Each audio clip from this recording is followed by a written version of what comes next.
Good afternoon to our kind audience. My name is Veronica Garcia, liaison for Subregion IV, North America and English-speaking Caribbean of the Inter-American Conference on Social Security. It is a great pleasure to welcome you to the last panel of the fourth high-level dialogue, Advancing in Social Protection through Digital Transformation. This panel will be simultaneously interpreted into English. You can find the button at the bottom of your screen on Zoom.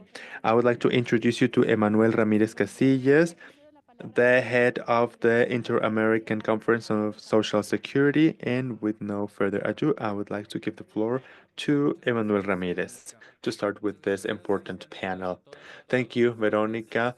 Good morning, all of you. It is a pleasure to welcome you to this panel organized alongside the Convergencia Digital or Digital Convergence Initiative, one of the fourth working groups of the 2030 Universal Social Protection. The purpose of this panel is to highlight the implementation of digital initiatives for social protection, analyzing particularly the cases of Chile and Peru, while drafting the way to go for other countries in the region, providing practical ideas that could guide other countries who wish to undertake similar processes. Having said that, it is a pleasure to introduce you to the first panelist of our session, Raúl Martín Garcés, who will be sharing the general view on the Digital Convergence Initiative. Raúl Martínez studied political science at the Complutense University of Madrid. He has a master's degree in international cooperation for development and a graduate degree in social policy, poverty, and development by the Alberto Hurtado University of Chile. He has more than 14 years of experience in technical management, economical management of interventions in cooperation for development, and humanitarian action, working in countries like Chile, Senegal, Madagascar, Cambodia, Jordan, and Palestine.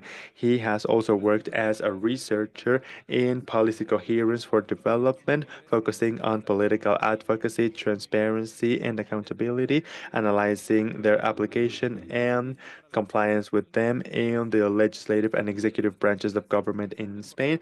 Since April 2024, Raul is the program manager for the Foundation for the Internationalization of Public Administrations, where he coordinates a cooperation program and also as a delegate to strengthen the Digital Convergence Initiative. Raul, the floor is yours for up to 15 minutes. Thank you, Emmanuel, and thank you, everybody who is here. Thank you for being here, and thank you to the Inter-American Conference of Social Security for the invitation to this space to address this really important topic. We will be talking about digitalization, and I will start by acknowledging the fact that I am not very well versed on Zoom. I will start sharing my presentation. Hopefully, it goes well. If you could please let me know when you can see my screen, my presentation. Yes, we can see it. Perfect. There is plenty of information. I will try to be as brief as possible to give you a general vision of the Digital Convergence Initiative, or DCI. I will be using that acronym in English because it's easier, DCI. Like Emmanuel said, sorry. We will be looking at this topic, advancing in in social protection through digital transformation and the Digital Convergence or DCI initiatives. Let us begin then. About the Digital Convergence Initiative. DCI, or the Digital Convergence Initiative, is a joint initiative by USB 2030, which we all know is directly connected to the Sustainable Development Goals by the United Nations. And its goal is to support the digital transformation of social protection systems by boosting inform information systems for social protection. Excuse me.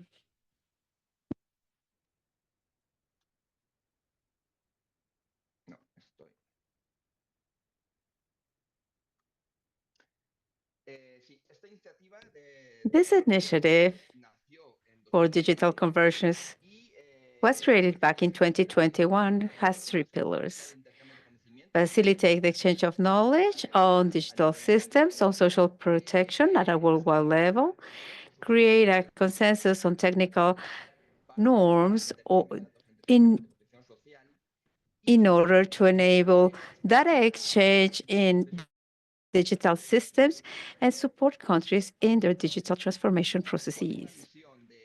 What is the mission of the DGI?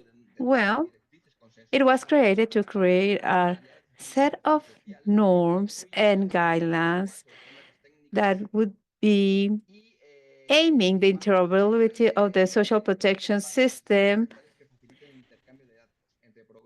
building global consensus on technical standards and guidelines for digital systems that will facilitate the exchange of data between programs and institutions normally to have an ecosystem to create products that will be interoperable and that will base a standard and guidelines that have been agreed at worldwide level to reduce time and cost and the development of solutions at a country or program level. And these solutions and the mission of the DGI is to design systems that will be prepared for future demands, enabling countries to mix and combine different interoperable systems coming from different vendors.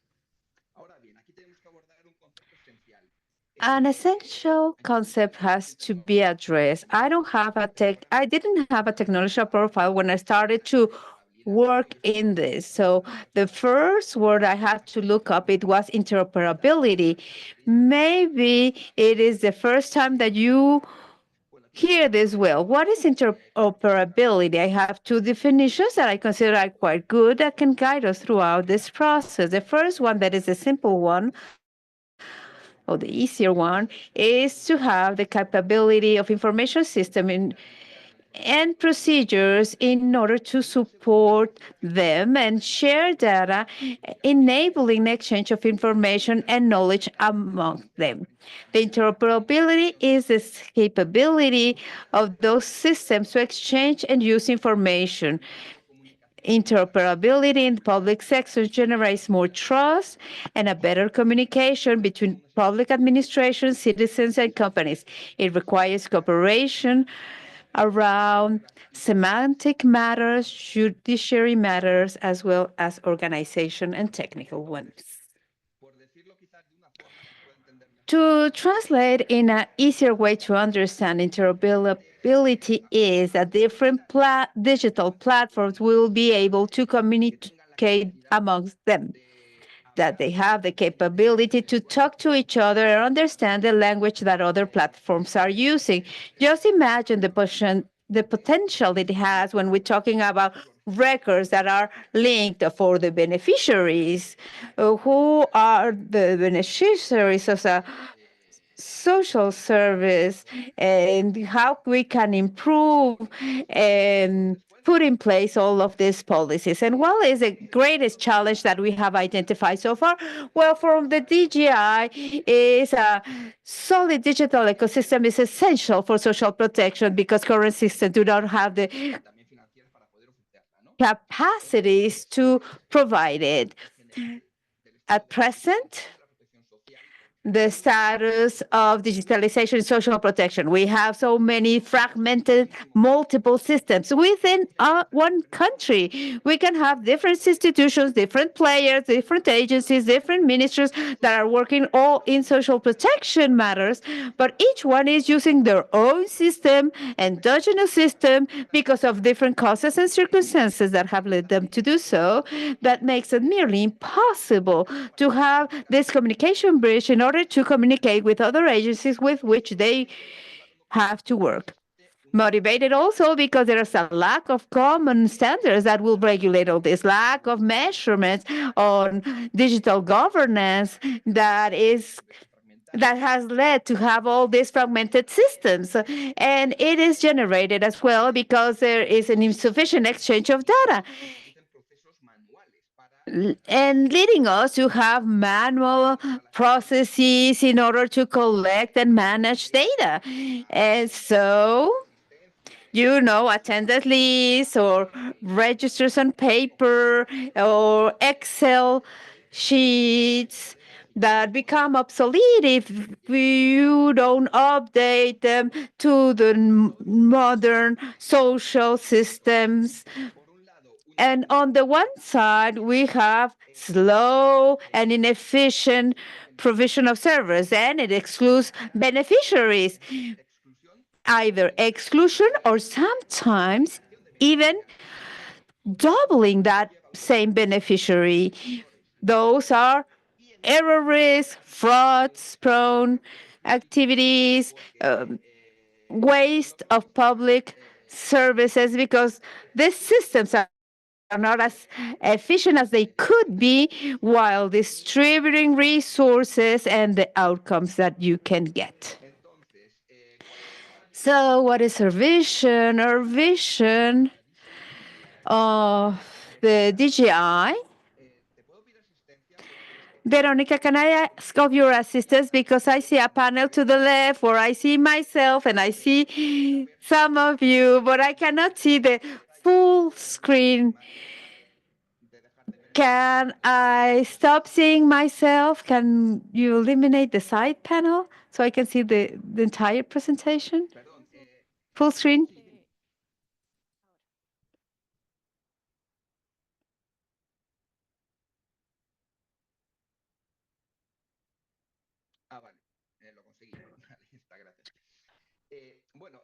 So, what is the vision that we have at the DGI? Well, we have a digital ecosystem that has been harmonized and is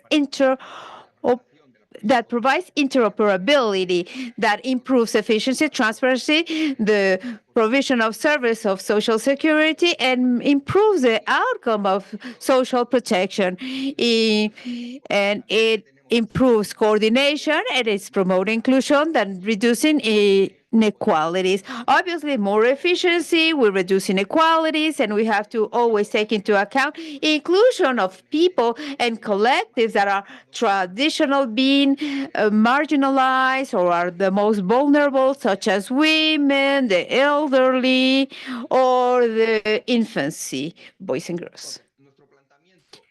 So our proposal at the DJI is three axles: exchange of knowledge, global technical norms, and support for its implementation at a country level.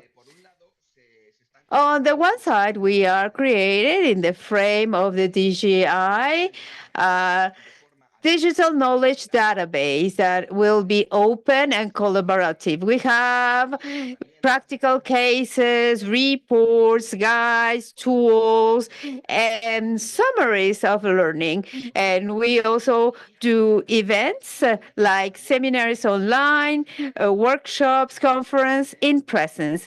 On the second axle, we have the standards or technical norms at a global level. They are aiming to have an international standard on the techniques and interoperability. We have transparent processes with different stakeholders and creation of consensus to develop norms. We also are aiming to have the consensus of the creation and the development of standards or norms, and we have a digital repository that will be open on technical standards, and then the collaboration with solution vendors and the make professional the adoption and promotion. To this regard, that is the support of implementation at a country level. We try to do it at 10 countries that have been selected, and we have an open desk assistance or help desk in those countries that go beyond those 10 that have been initially selected. Those that need a more specific assistance in order to have an impact on the geographic purpose of our project. And then we see the block of implementation in the countries in the collections of information so we can develop capabilities at a digital level. As I have been telling you, this is the 3 pillars of the DGI: exchange of knowledge, the standards, and support for at a country level. And then we have the first pillar, that is exchange of knowledge. It is very important to highlight that we are working in order to guarantee knowledge and relevant experiences for digital transformation of social protection system that will be well documented and that will be widely shared. To this regard, we have carried out 18 online webinars, and we have 4 blogs at the DGI website. At the end of the year 2024, we had an AI workshop with 112 participants of 22 countries of AI applied to social protection.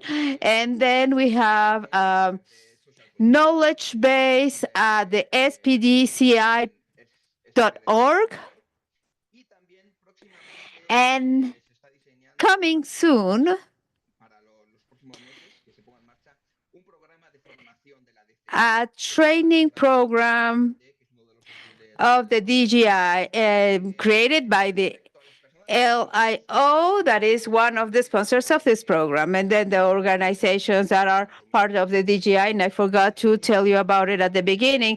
DGI was supporting by GISS, ILO,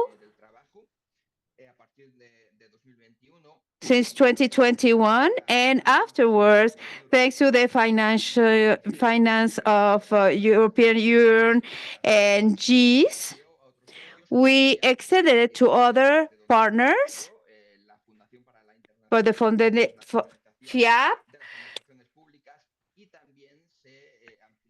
and also we have extended the number of partners to expertise France.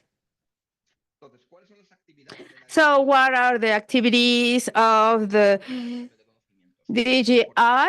Well, on the one hand, as I was saying, we have carried out different webinars from a series that is talking interoperability. During our webinars, we have case studies that explain their problems, their causes, and how each country has been addressing interoperability on social matters. And we invite different players, different representatives from different states, or development organizations, private sector, in order to create a debate, a discussion where everybody can learn of the wealth of information that is shared. We also have a virtual forum that was celebrated on July 9, 2024, that was organized by the European Union and the GI and Open EMIS. And then we had a workshop of AI in Bangkok from the 19th to the 21st of November 2025. We have partners that have helped us with interoperability solutions on practical cases, studies on interoperability of social protection and trans-border portability. If you are interested, when we make it public, we can share it with you. And as I was saying, we have different blogs. That one is on digitalization as a key in order to reach objective of the USP 2030, another blog regarding AI and social protection, among others. Now we come to the second pillar, uh, creation of norms. DCI, we have been creating 7 standards or norms that are digital for interoperability. Those are standards per topic. We have different categories, different that cover different topic. As you can see to the left of your screen, we have vitals, registration, then we have the beneficiaries, then we have social registry, the registry of roster for the disabled, for the farmer workers, so labor producers, registry, and identification systems and payment systems. And you can see the different lines that show you the degree of progress that each one has. There are 4 that have completed their cycle, and there are 3 that are at a different status. 50 experts have participated from 27 collaborators. They have been organizing 4 norm committees that have been working in creating those technical standards that will enable interoperability in each of those 7 areas. This is another way of viewing what I've just mentioned. Here you can see at the center, the diagram is SP-MIS, Management Information System of the data on social protection, SP for social protection, and that is a technological nucleus of interoperability that the systems will be receiving and providing they can interoperate according to the 7 topics, and they will enable flow among these social protection topics. According to the creation of standards, I will be mentioning, we created the first standard project, we analyze the data, we validate data, we write the standard by a specific group, and these groups then are reviewed, are corrected in a first draft, and in a moment in time that we create a first consensus, and this is done by the standards committee. And at the end, we make a final review and an approval. It is being ratified by USP 2030, the digital standards for social protection. What is also of utmost importance, I was saying that on interoperability, there are different dynamics or variables that we must consider.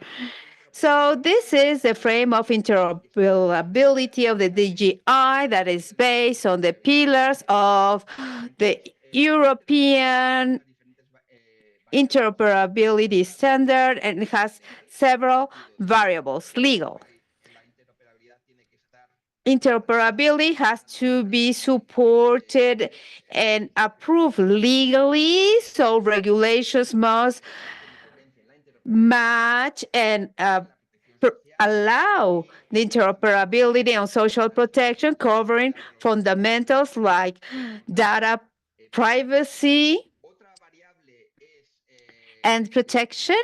Another variable will be governments, the usability, of the system should be allowed, and this is crossed with data privacy and protection, and governance is also linked to the legal part, but it will develop and allow the interoperability to take place.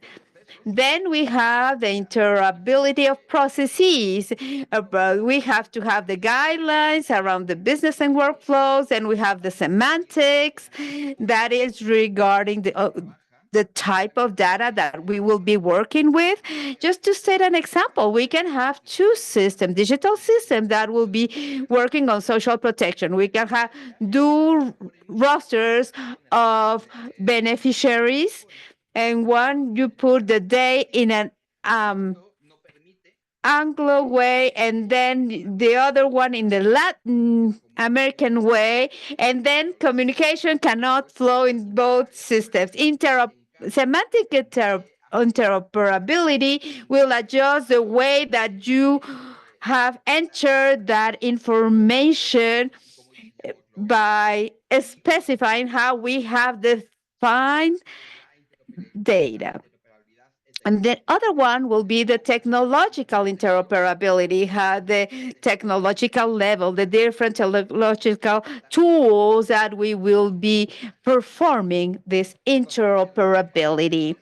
The main challenges of these standards, on the one hand, we have a structural conflicts, differences of data models, the hierarchies, or the way that we lay out the different elements, or the difficulty in the exchange of the data flows, like the example I just gave you, according to the format in which the date is established. This obviously can lead to errors, or there could be also issue with the quality of the data that has been entered. There could be incoherence on the data. Uh, and at the end of the day, that can compromise the data that is being shared. And the third pillar is the implementation at a country level.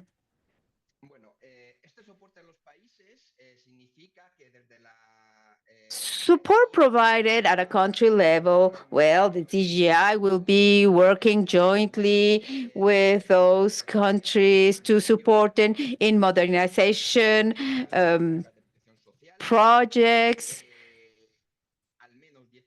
In at least we have chosen 10 countries we will be working, but there can be many more. We have selected so far Cambodia, Pakistan, Peru, Rwanda, Senegal, Zambia, and Chile.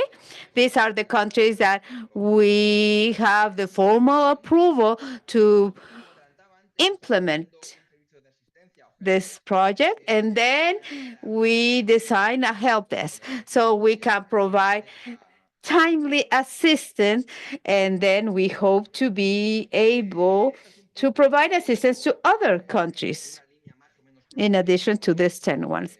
And in a chronological way, and how we can implement it at a country level, well, first we do the selection of countries according to the different partners that integrate the DGI.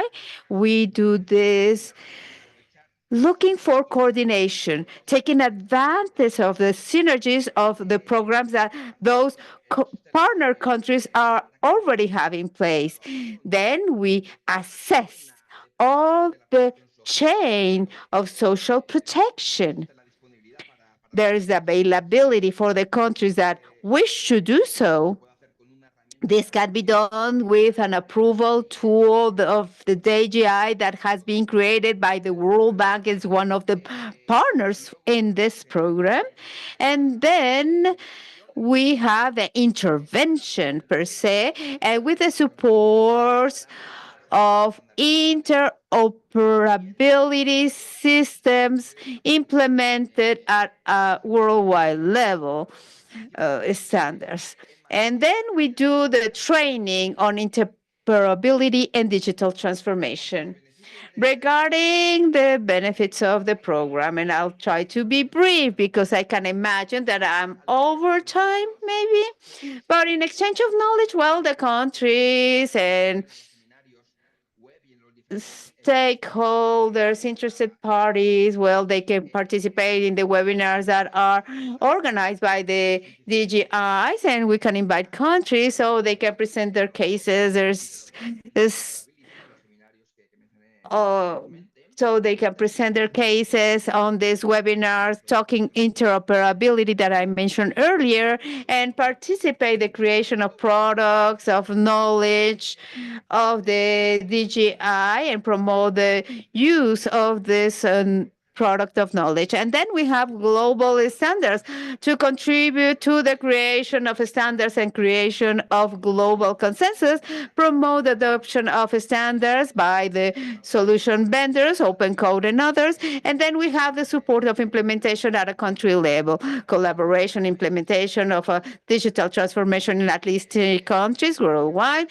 We can also benefit from the training, different trainings that will be done on digital transformation and interoperability. And then on the other hand, at the end, the intervention of the DGI will enable us to adopt the standards and other digital transformation measures on social protection in the different countries. Well, in order to conclude, I want to tell you that DGI is an open, transparent, and virtual community. We welcome all contributions of the stakeholders. You can have more information and you can participate by visiting our website, the DGI, or you can reach us by email or media, social media like LinkedIn and others, as you saw in the screen. I hope I didn't take too much time. And I thank you for your attention. Thank you, Raul, for your intervention and your presentation. If you like, we can go to the implementation case in Chile. And then I want to introduce to you Pablo Ramirez, public administrator from the Santiago de Chile University, expertise on management and digital transformation, 9 years of experience on digital transformation, improvement of processes, management control, implementation of information systems.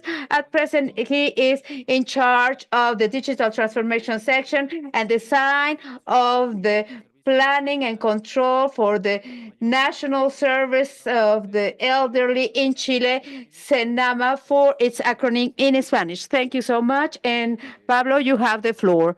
Thank you so much, Emmanuel. I want to greet also Raul and congratulations. Excellent presentation. I think that we will be covering some things in my presentation. This is the National Service for the Elderly, and you can see how we are supporting the elderly in and the social protection in our countries. We will see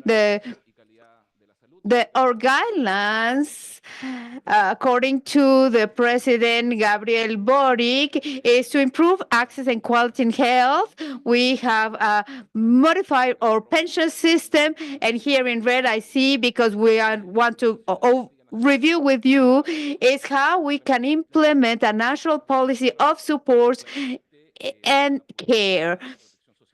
Social protection policy has to do with the regulation of the labor market, working inclusion, but we won't go into that. I want to concentrate on what the President Boric mandate has been. Chile Cares. This is a national politic for support and care. Since the population of Chile is 18 million inhabitants, around 1,195,000 persons do care activities. Most of them is for children, teenagers, or and dependence, and the elder care is done by women.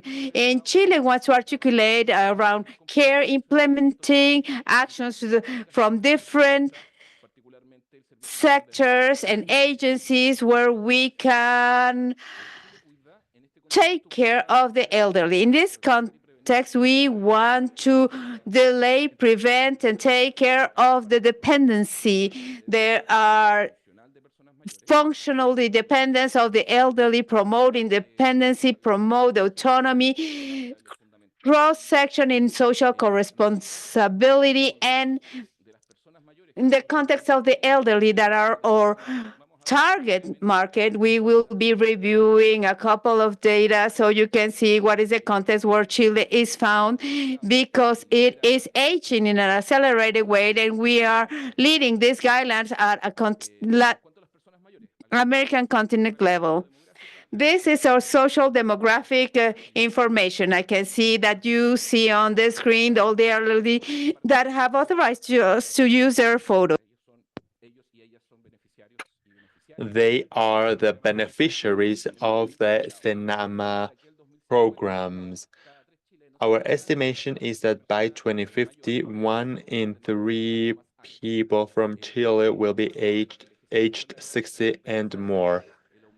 Number two, aging and the life expectancy, which is now more than 80 years, 83 actually in the case of Chilean women.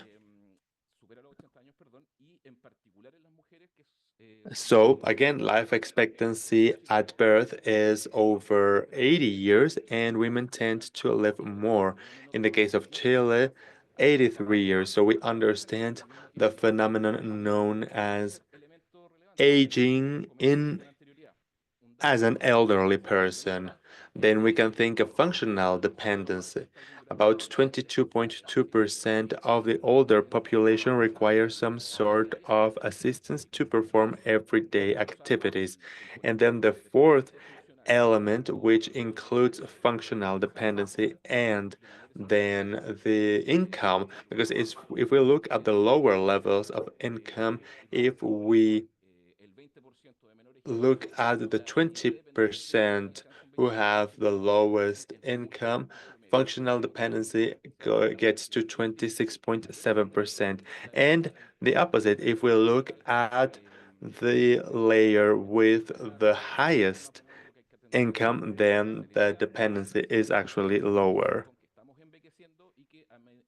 That means that we are getting older and there is some level of functional dependency in old age. This is, of course, just an overview. We wanted to tell you how we have led the digital transformation process. We have a lot of trust in it, and that can be the way to improve services and quality of life for elderly citizens. We have the National Service for the Elderly. It was created on September 17, 2002, and is related directly to the Social Development and Family Ministry. It is the main reference we'll link with, and the objective of the National Service for the Elderly is to look after the full integration of senior citizens into society and protecting them. Some more information to understand how we are made up.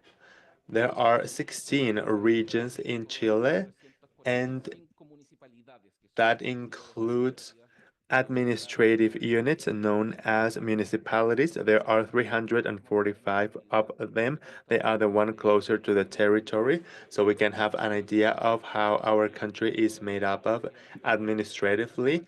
Now, the budget for the National Service for Senior Citizens is $69 million, where 81% is to finance our programmatic offer. We are a service that works with current transfers of 80% of our resources to finance municipalities, as I said before. We have 390 people working with us, of which 65% are women. There are four main axes for the programmatic offer. We have a great citizen participation offer with the National Fund for Senior Citizens. That is our oldest program. We also have advice and intersectional coordination and support, as well as a program anchored on human rights, citizen care channels, which are essential to provide assistance, support, and coordination. We also have another line linked to dissemination of information for the senior citizens.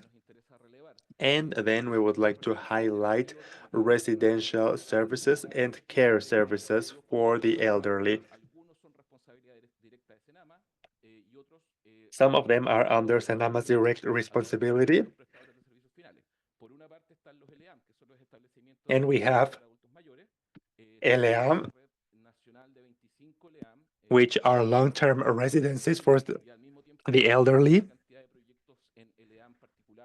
We finance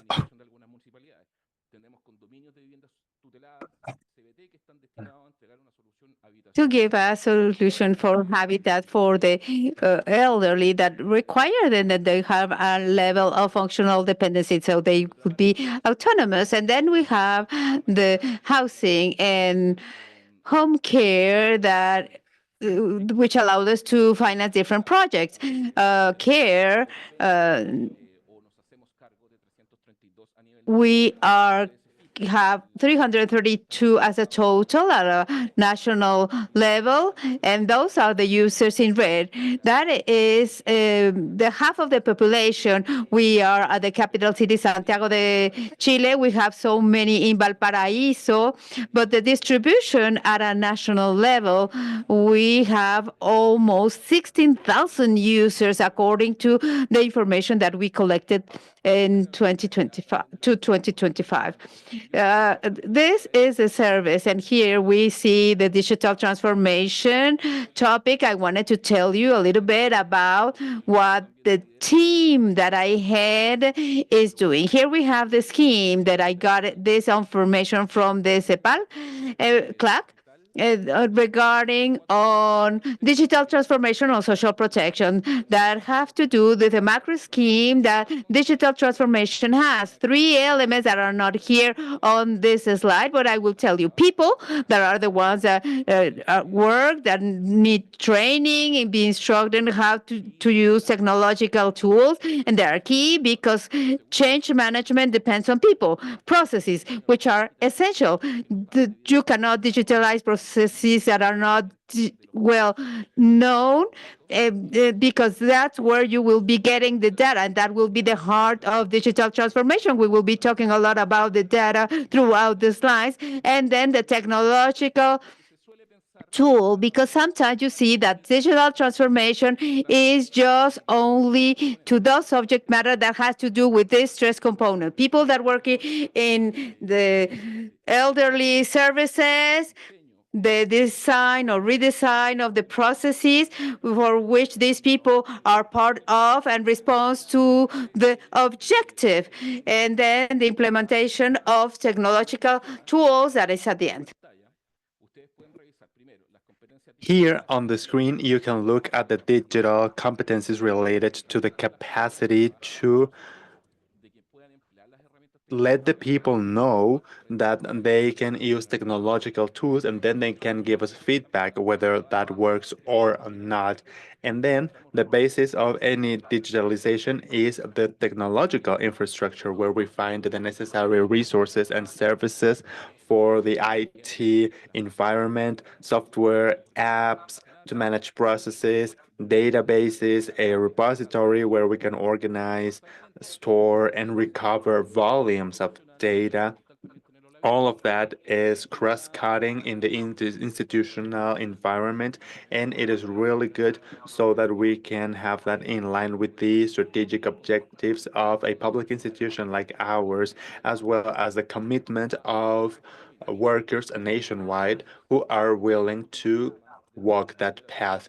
Senama has digital transformation as a focus, and that is divided into four components. Number one, we work directly with the social development and family ministry. We are a service that is related to said ministry. The ministry has multiple initiatives for social protection digitalization. They manage essential data for us. I would like to highlight two initiatives that we have worked on: enabling a system for citizens to have access to the benefits provided by the ministry in one single place, and local social management. That is an initiative known as a reference framework or an action framework that has an interface for citizens so that local social management can be connected with multiple sources of data so that they know whether a person, for example, with their national ID, known as root in Chile, with that piece of information alone, one can know what benefits the person has had access to, who are part of their family, what potential benefits there are. So local social management, or GSL, in Chile is working on that based on the citizen care perspective. They also provide data. We use the data of the Social Development and Family Ministry. Senama is interested in that. We have worked a lot on that. And there is also data provision through the Social Information Registry. The Finance Ministry is also establishing priorities and allocating resources, just like any public administration. They are the one who gives us our current budget, and they have two secretariats: the Modernization Secretariat for the state. We are working on a record system, and there is also the digital government part. They have guidelines. For example, the state digital transformation law. The first component has to do with digital administrative procedures, all the actions performed by the Chilean state, electronic communications among state organizations, electronic notifications, which are equally valid for the citizens, and two components linked to electronic document management. That would be electronic records and document digitalization. Like Raul was saying, we are interoperable as well, and that allows us as a public center to use data from other public institutions and to make our data available if they are interesting for other state bodies or institutions. The digital government helps us with some tools. Here are four that I would like you to be familiar with. On the one hand, we have the Integrated State Service Platform, which facilitates interoperability for data among state branches. Then we have the digitalization component, we call it STEMPLE. And then we have uh, DOC Digital, and we have Clave Única, which is a unique code that was particularly interesting after COVID. Our country has 18 million inhabitants, of which 15 million as of 2023 use this unique code for authentication for state services. So these are tools that we can use in Chile. For Senama, this is clearly aimed at digitalizing social protection. We also work closely with the health ministry. We work with ELEAM as well. They manage a lot of long stay homes for the elderly. And then there is the uh, identification and civil registry. That is a very straightforward process. Digitalization demands that we use data from different sources. That means that we need to work with different institutions. The PISEE facilitates a lot of the data, but then we have to enter into other agreements. And then there is, of course, international cooperation, and I would like to talk about that for a little bit. Like Raul was saying, we have a cooperation agreement with the DCI, the Digital Convergence Initiative, through their cooperation mechanism facilitated by FIAP, which is part of the international cooperation system in Spain. I will talk about that later, but I wanted to highlight the JICA agreement. JICA is the Japanese cooperation institution. They have facilitated technical knowledge related to community programs, community care, for example, and Senama works with other networks. We like them and we hope that we can keep connecting. This is another scheme. This is another plan that will allow us to provide more and better benefits for citizens while linking strategic processes, support processes, and data we can collect to share with the Social Development Ministry or also through open data because Chile has an open data portal. We work closely with the Finance Ministry and the Secretariat, and we have external collaborations like DCI, FIAP, JICA from Japan. We have other agreements that are not so relevant in this case. However, I did want to say that we work with different universities in Chile. How do DCI and FIAP help us? The goal is to contribute to improving access and quality of social protection services for the elderly. Like I said, people are getting older in Chile, and public issues derived from that are also growing. Therefore, it is important to increase coverage and the quality of the benefits. We are looking for a change in digital transformation of the Senama processes. The three main components of the process are processes, software, and data. Processes, digital transformation of Senama's missions processes, software, management control systems for service providers for the elderly. And in the context of this, there are 25 LAM, that those are the residential areas. And then we have data. Data is precious for the digital transformation and then to improve supply and demand to know where we are and where we should be as a public service. Processes. What are the expected results? Strengthening the dialogue and coordination with other social protection system actors. We want to have people that are trained in our institution, and then with DCI and FIAP, we want to have interoperable integrated information system models, and we want information systems that facilitate communication and reporting with Sanama and LAM, and hopefully the good experience that can be replicated in other lines like CBT, for example, for the elderly, and obviously our service providers, they need to be trained on that.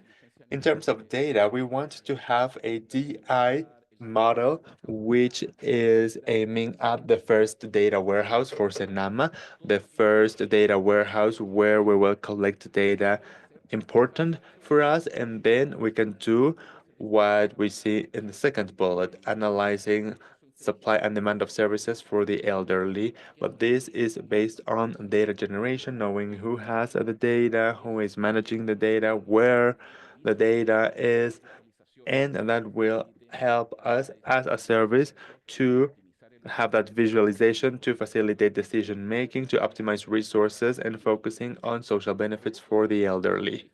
specific instruments and resources, what we are looking for, and what DCI and FIAP are authorizing our expert advice in those topics, training, access to software that is more described there. We do not need to detail the planning and the cost of the project, but there are 5 international calls for proposals, and we are really excited about that, and we are really excited about launching this process alongside the DCI and our colleagues from FIAP. Challenges. I am uh, over time. What are the gaps? 4 points. Increasing coverage and quality of benefits. I said that before, so I will not stop there. However, in my experience as a public administration professional and in charge of the digital transformation of this service, improving access through digital inclusion. We have talked about improving the delivery of the benefits, looking for data, have data warehouses, doing visualizations, that is to say, to prepare everything that is beyond the action of the National Service for the Elderly. Digital inclusion is a task that involves the state as a whole. We need elderly citizens to be knowledgeable in digital matters as well as their carers. And it's not just about using an app on a phone like WhatsApp or Instagram or YouTube. They also need to know how to access services and state benefits and services. That is our goal today, and we need to move forward towards digital inclusion in Chile so that citizens know what they have access to. And then data management and governance. Raul was also talking about that in his presentation. Data is key to the digital transformation, and there are other initiatives such as the Management Improvement Program for 2025 involving public services, such as the National Service for the Elderly, where we are instructed to implement the DAMA standard for data governance. That is very slow. It doesn't move as fast as we would like to. And then moving from data management, like saying, hey, every day I work with this, I do this task, and at the same time, we can see that strategic vision, and that's where we start talking about data governance, identifying roles and responsibilities, and who is in charge of what. This implies permeating the profiles in an institution and establishing different processes. And that is a huge task, and technology can help us, but it is essential to convince people that this is important because the transactional dimension of information systems is just one part of it, but the data behind is essential. And finally, dialogue and coordination among institutions with similar pains. We need to go through that journey, and hopefully soon we'll see that with the National Service for Disability, which is also part of that system in Chile. In the public service, it's really difficult. We started that work 9 years ago, and it's difficult to have the ideal staffing for all of those IT developments. That is to say, having specialists in business intelligence or user experience, data storage, or even with software developers. It's really difficult to do that with services like ours because there are other needs which are equally as important, and that is where coordination and dialogue with different institutions is probably, they are more advanced in one or other topics, and we need to do that work. That's the spirit of the work we are doing as a digital transformation team. We need to find collaboration within the borders and also outside. When I heard Raul, I thought it was funny. It's amazing to find that there are software governance issues or data governance issues in public institutions in one country. I am aware that that is a problem that is replicated in a public institution, and that is why digital transformation specialists are here to contribute to that process. And we have trust in the fact that that will allow us to improve the quality of the benefits that we deliver to the elderly in our country. Thank you. Thank you for your presentation, Pablo. It was very interesting. And now we'll hear a case study from Peru. And I give you now Viviana Cruzado. She has a PhD in applied economics from the University of Barcelona. She studied mathematical statistics at the Polytechnic University of Catalonia and the University of Barcelona. She is currently the director for design and methodology for social information management and focus at the social information and focus organism. He has worked at the Inclusion and Social Development Ministry in Peru. Thank you, Viviana. You have 15 minutes. Hi, good afternoon. First of all, thank you for having me here. Thank you to the DCI and the Internet American Conference on Social Security to present the recent experience in Peru, particularly the institution where I work, which just started working this year, and the challenges that they have promoting interoperability mechanisms to improve social security services. Just one second, I need to share my presentation.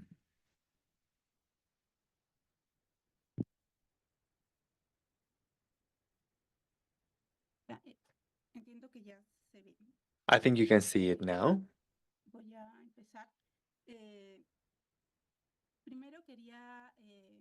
I will start. First of all, I want to introduce three relevant concepts or ideas that allow us to understand the situation for office in Peru. First of all, I would like to share office with you. The OFIS was recently created in 2023. It started working this year. It is a specialized public organization, a public body that is part of the Social Inclusion and Development Ministry. It is an autonomous body in terms of I mean, it is administratively and functionally autonomous, and it works with two lines mainly: managing the office and also managing social information of households. They do not start from scratch.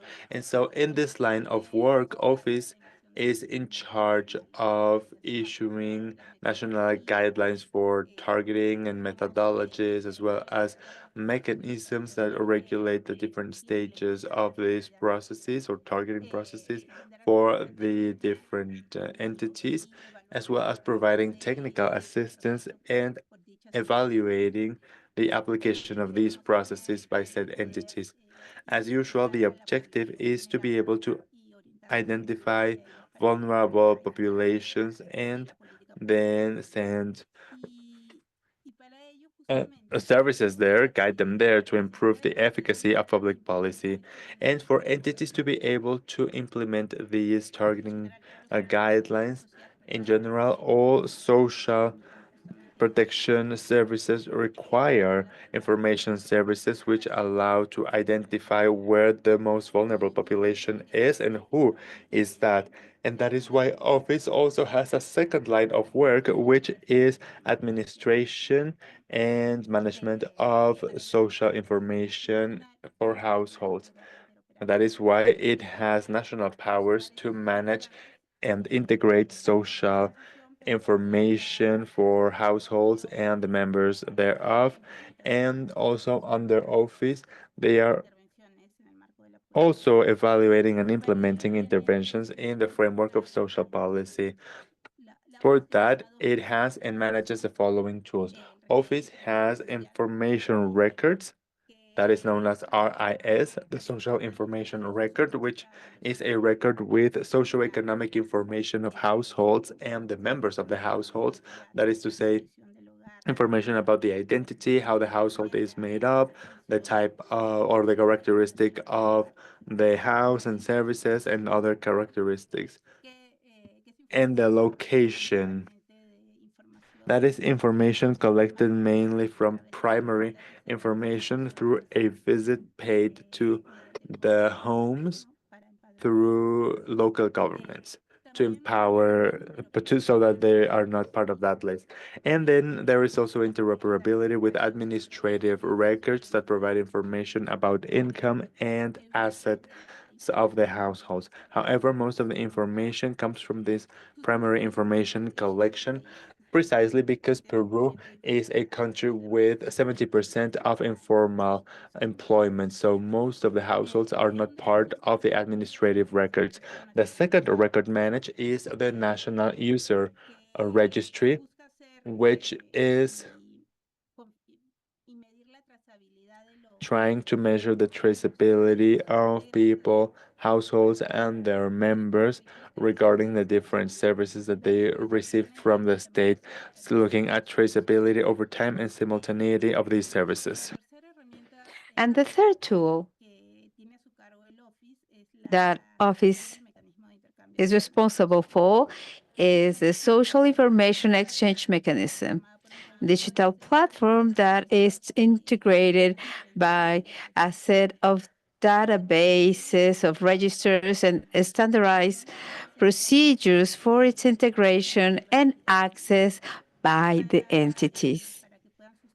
So they can really give a rationale on their policies according to the state framework on policies. And the second concept that I wanted to introduce to you is the focalization national system. This is the frame where Office is operating, and these are the roles, tools, information, and they are all there to support the entities and how they can focalize. And under the SINAFO, we have the public policies. Normally, social one is in divided in universal interventions that are those services that are aiming the entire population, like health and education, among others. But there are other interventions and supports that the state provides that are aiming specific populations that corresponds to vulnerability or disadvantaged condition. This is a very important percentage of the social policy expenditure made by the state. And then Office, well, will be issuing its guidelines. It will be regulating the identification of the target population of a specific program to see the eligibility criteria that are going to be established in order to select the eligible population for a specific intervention, then the processes that have to do with the affiliation and the benefits to affiliates, and then the outcome. And those are the entire intervention programs, entities that implement the services provided to this population that should be aligned to the different stages that are being regulated by Office and that you see on your screen right now. We Office must facilitate the information that will lead to put in place the different actions. We have They want to support the processes of the users registration at a national level. We will be including the registers managed by Office, but it also integrates other registrations and databases that are created by the different sectors at the state level. And then we can have a better profile of the households and for the design, follow-up, and evaluation of social policies. As a third item, I wanted to talk about one of the CNAF tools. This is a social information of exchange mechanism, MIIS. This is an example of digital transformation on real-time data that is aiming to improve social protection. It is a digital platform that enables to integrate data coming from different entities and the processes that are associated to it that have to do with incoming data, processing of information, and adds value to the data. New information that is made available to the entities as they can, so they can put in place a policy, that data-based policy, so they can guarantee timely access on real time, and they will optimize the management and efficiency of those social protection services. And under the umbrella of as well, this information is not thought to be used only for focalization purposes to of the household and the people that integrate that household, but it also has to facilitate planning, design, implementation, the follow-up, either nominal or statistic, and create the alerts of identification to trigger improvements actions. And well, the assessment of all these interventions at all levels of government, at a domestic level, regional, and local level as well. So graphically, MIIS is integrated by different databases that will be providing information, data, whereas these processes are being applied, they will integrate the data, and throughout different consultation services, the user, the entity users can have access to that information according to their specific needs. So they will have the interoperability with the data repository, but MISS must be a channel for those entities to have interoperability so they can have access to the data sources through mechanism of interoperabilities amongst these entities. So what are we trying to solve throughout the MIIS? Well, I think that Raul has explained it very well. The issue that we have in Peru is the fragmentation of data in different registries and lack of governments and protocols for its integration. Historically, that has made harder to have the interinstitutional coordination implementation of social political efficiencies because many entities are collecting the same information. The data have no protocols in order to organize that data, and the lack of feedback on the different registries. The interoperability is also encouraging that when there is a difference in different registries, we can identify throughout alerts, and that will trigger the alert so you can improve that information. As a consequence of all that, well, they will have more. At present, they take a longer time to get the information. That's very costly, lack of opportunity of public policies at large. The design of MISS and its architecture is thought in 4 modules or functionalities, if you want to call them like that. One will be data integration. That is precisely, those are the processes of collection, processing data from different sources of data, and we have extraction, transfer mechanisms are in place, the security of controls, quality team management, integration, generation of data, and process monitoring.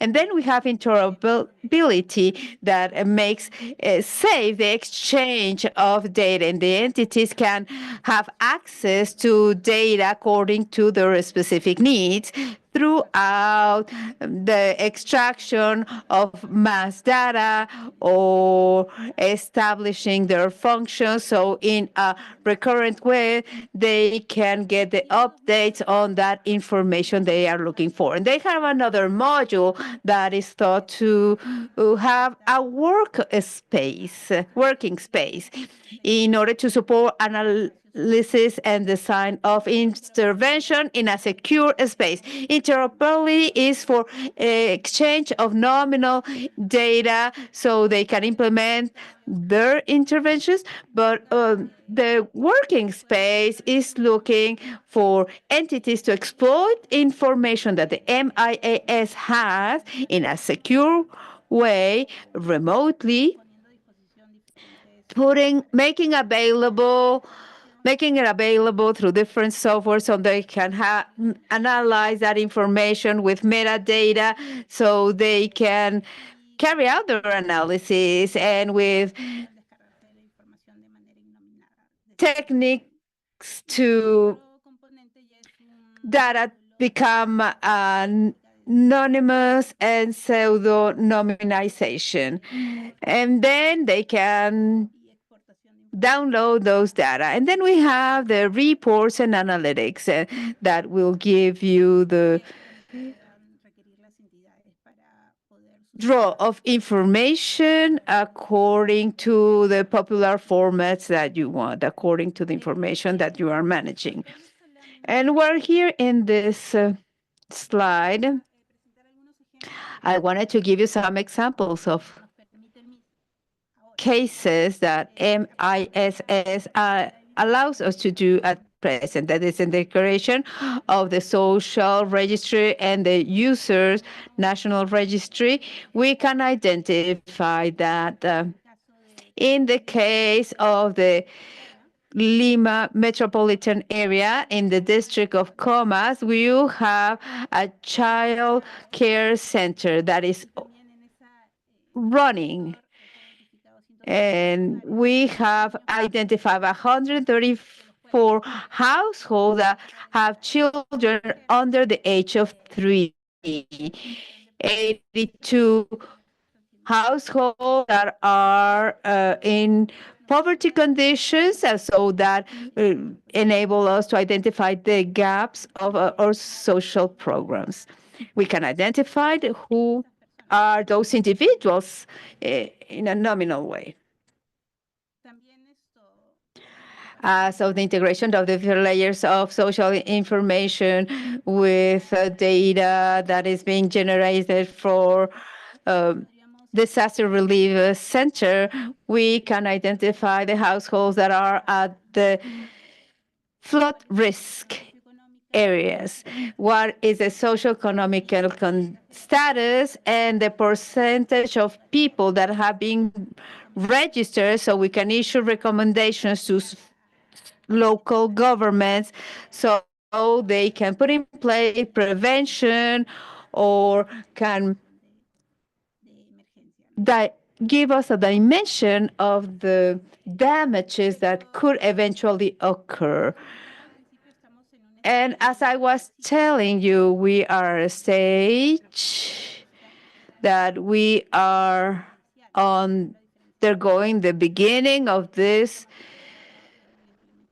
digital transformation for social protection.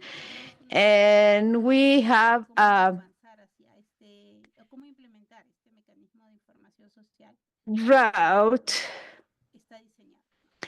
and we see how it has been designed, and we have three objectives: to work on data governance, that it will be translated in a regulation of the MISS, cross-section of all entities integrated by specific alignments for each registry of information that will be incorporated little by little as other registries come and incorporate to these mechanisms. We have to be working on capacities and digital abilities.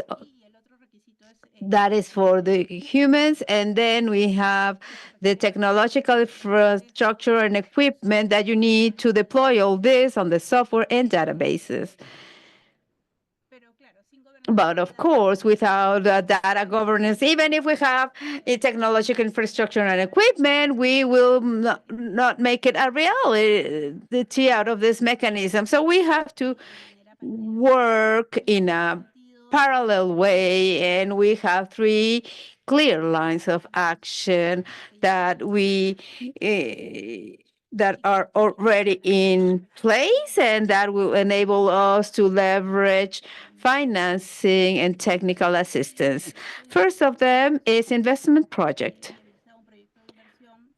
This is an investor project aiming to improve the System Information Service and AFO with the World Bank investment project, $68 million, aiming to guarantee the technological infrastructure and equipment that MIIS will require. And then we have other two projects, one of them in the frame of the initiative of digital convergence, that is the social protection system digital transformation. We are working alongside GISS. And the third one is a pilot integration and interoperability of social information, and we are designing some use cases with other registers on health and education that will enable us to identify guidelines and a roadmap to be able to work at the scale of this mechanism. The digital transformation and integration pilots are more heading to strengthen the governments of data that we need to put in place MISS and to reinforce capacities and digital abilities of the staff.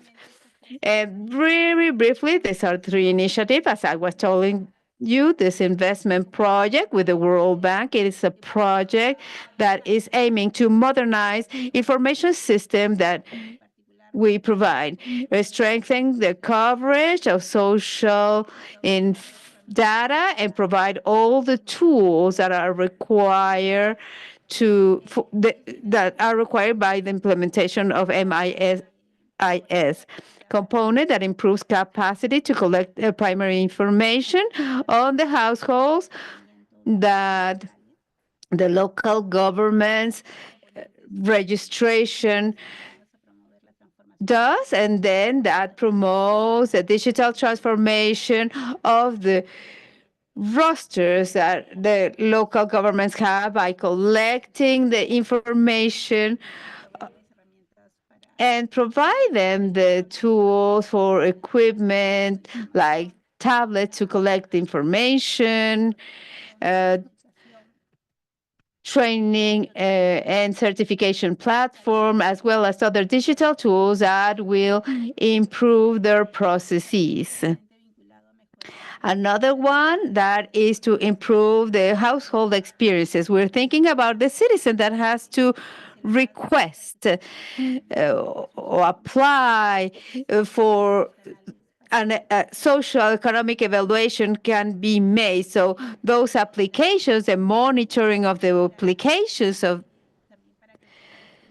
so the households can have a digital channel in order to report and declare the information of how their household is integrated, who are their members. And then there's another component for communication that is aiming the population. And the other component, as I was telling you, is to give interoperability of office and mechanism. And then we have a 5-year horizon. We want to have as an outcome an enclosed registry of a coverage of over 70% of the household with different channels of access and registration for the households. Have a dynamic registry with reliable information that will be timely updated from thanks to the interoperability that we can put in place with other registries, and that it will be interoperability that will be linked to other registries that will enable us to have a broader amount of data on the household. And the use would be wide open for different institutions. And then second initiative is digital transformation. Here you can see that we're working alongside DGI, and it is implemented by GIZ, that's a German cooperation. And well, we have conditional transference that is the largest ones in the country. So we are aiming of improve operation efficiency and communications with the beneficiaries and the interoperability with other players of the social protection ecosystem. Then we want to optimize the exchange of information, and we want to improve the interoperability throughout CISS, Juntos, RENIEC, and Office, encouraging a better interoperability among these institutions. And the time will be from 2025, 2027, and we have the diagnostic observations and proposals of the improvement of data governance of the social information registry and MIIS, put in place the standards that the DGA has been developing that the role talked to us about as a frame of interoperability among the different systems of the Minister of Development and Social Inclusion. We're talking interoperability of Office together with RENIEC and the design and implementation of a communication campaign. This is in order to promote the mechanisms that the household have in order to have access, and the state can make a follow-up of the social status registration. And the third initiative is the pilot of integration and interoperability according to the use cases that we have already been working on with the PNUD assistance. We have a horizon until August of 2025. We started out in September 2024. And first, we want to have a model of integration interoperability with some prioritized administrative databases. And that is to say, we have to identify the information needs, the uses.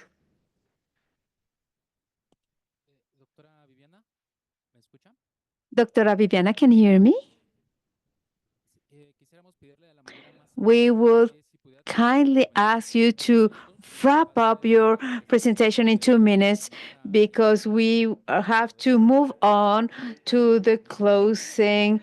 Yes, this is before last slide. Okay, thank you. This pilot will be used for the regulations that we need for governance purposes.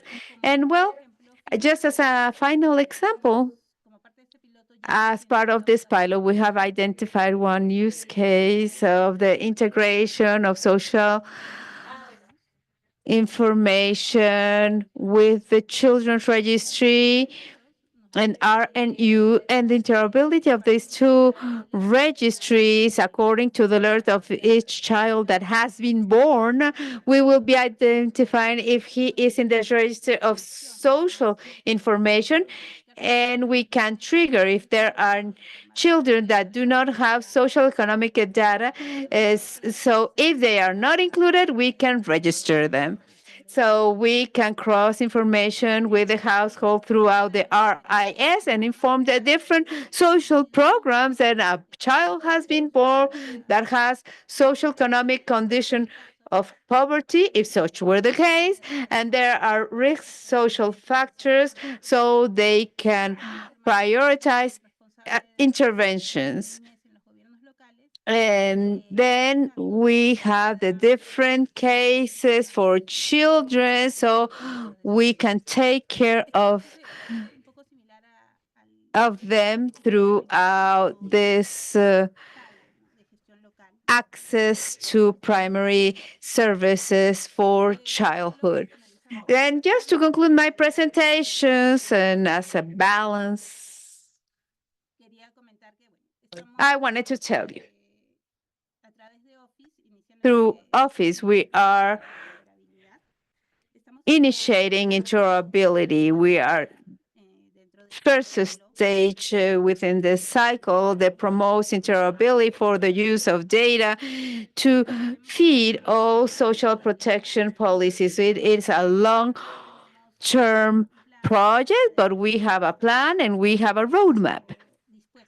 And we are more than willing, and we need to learn, collect all the expertise that other countries might have and technical assistance that different entities can provide to us so we can walk at a steady pace this path. Well, thank you, Viviana, for your presentation. We want to thank all our speakers, Raul, Pablo, and Viviana. Quite wealthy the information that you have provided through your presentation.